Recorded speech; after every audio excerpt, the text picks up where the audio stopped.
Hello everyone, Steel Pinnings back again. And today I have November Locks number 4, final installment and revisit of the month of November. And I have quite a few special locks to end the month on.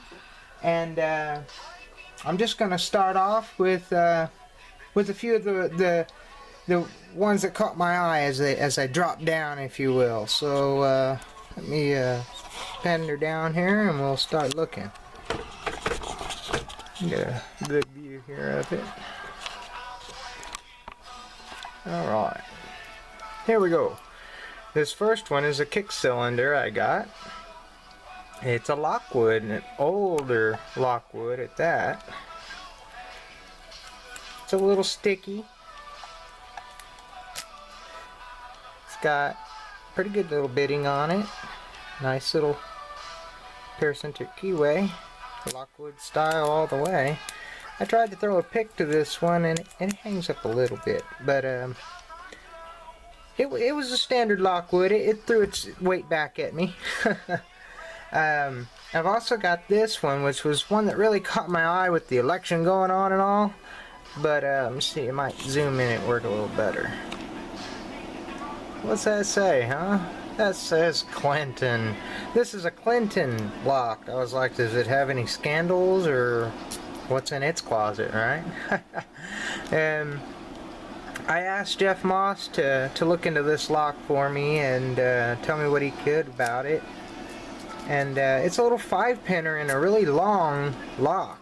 Other than that, it's pretty cool. I love the namesake on it, especially with this day being election year and Clinton running.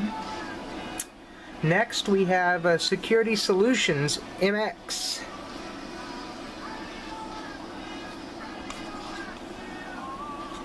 Yeah, there we go. MX. Security Solutions, got a pretty nasty little key and an awfully nasty little keyway. And this is one that's evaded me thus far as well, because that top little warding right here keeps catching me, and I have to have a 15 thousandths in it, and it just keeps throwing me back because you have to add enough strength and tension in it to I don't know, keep it settled and not drop the pins back, and it's finding that easy balance. It's become very hard for me. I found these rust ones that were in there, and I thought they were really cool.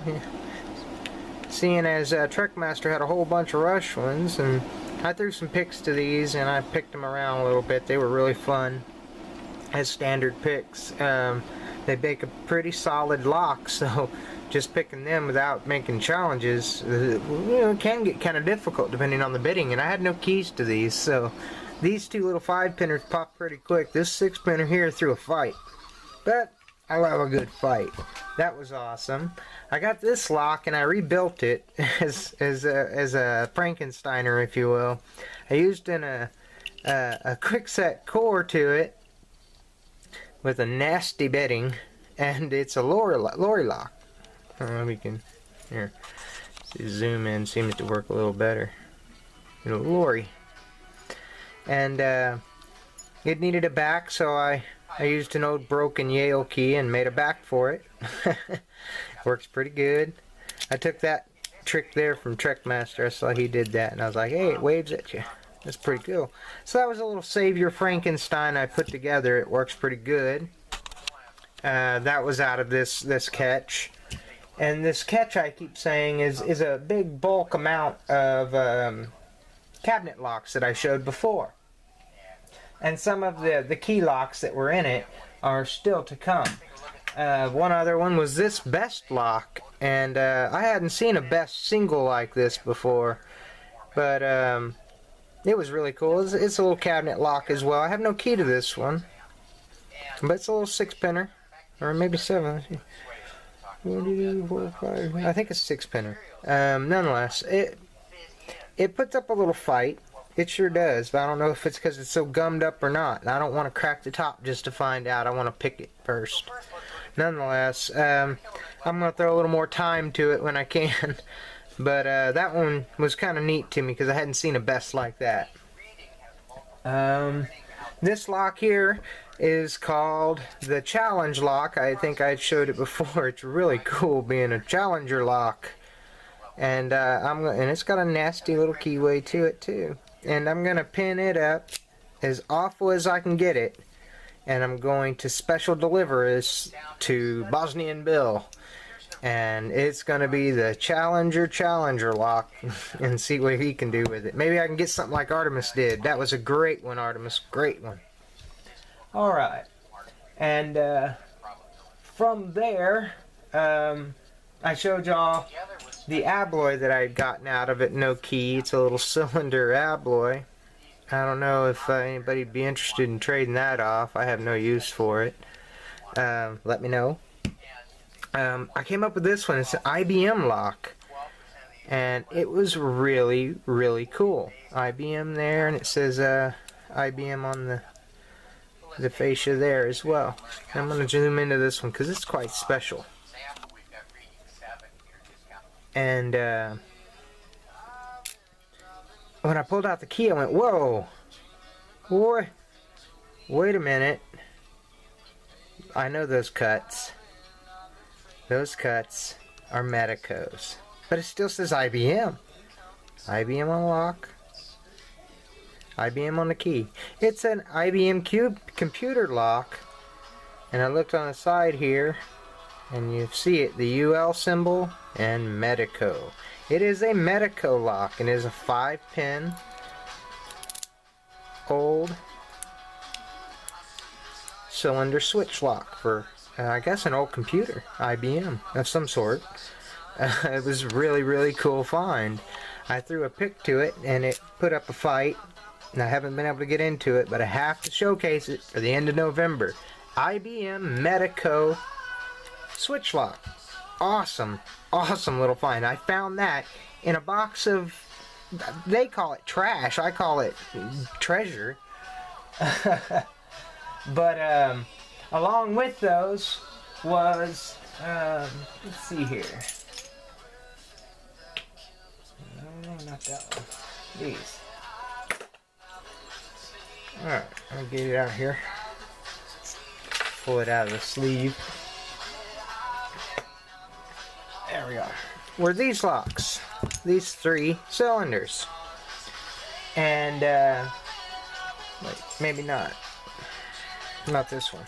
Well, it was there too, but I don't have a key to it. It's a Kiso. And this is the Kiso I don't have a key to. This is a Kiso I do have a key to. This is another one and another one. And believe it or not, these came out of those box of cabinet locks, believe it or not. And I took the operating key, sorry, bumped the camera, here, and extended it and made it a control key. Oh, sorry. And it works on all of them as they're all keyed the same.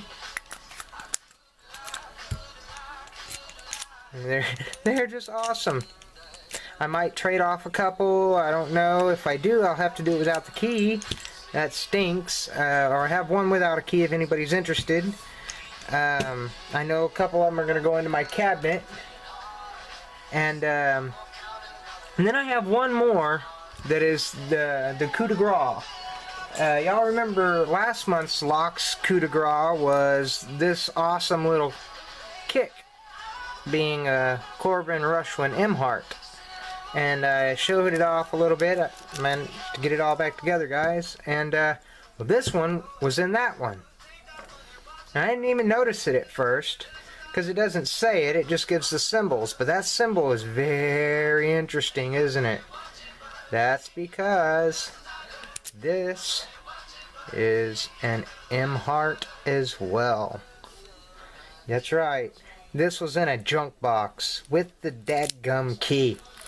A Corbin Rushwin Emhart mortise cylinder. And I found out from Lockpicking Lawyer that this guy that sells these is notorious for sticking gems in a bucket of junk. And I love the junk, and that's what I was going for, and I found the gem. Don't tell me you can't find him. And he's got a better eye than I do, lockpicking lawyer is, that is. He said he had got a couple of them for a couple of Kisos that he had as well. And in Imhart he had his eye on, and I'm really glad you got it too, bud. That's awesome. And I couldn't believe it, but I have to include it. So this is my November locks. Thank y'all so very much for joining me. Please stay safe and always keep it legit. If you like this video and like what I do, hit that like button. It always helps. If you're new to the channel, hit that subscribe button. And as always, until we meet again, peace.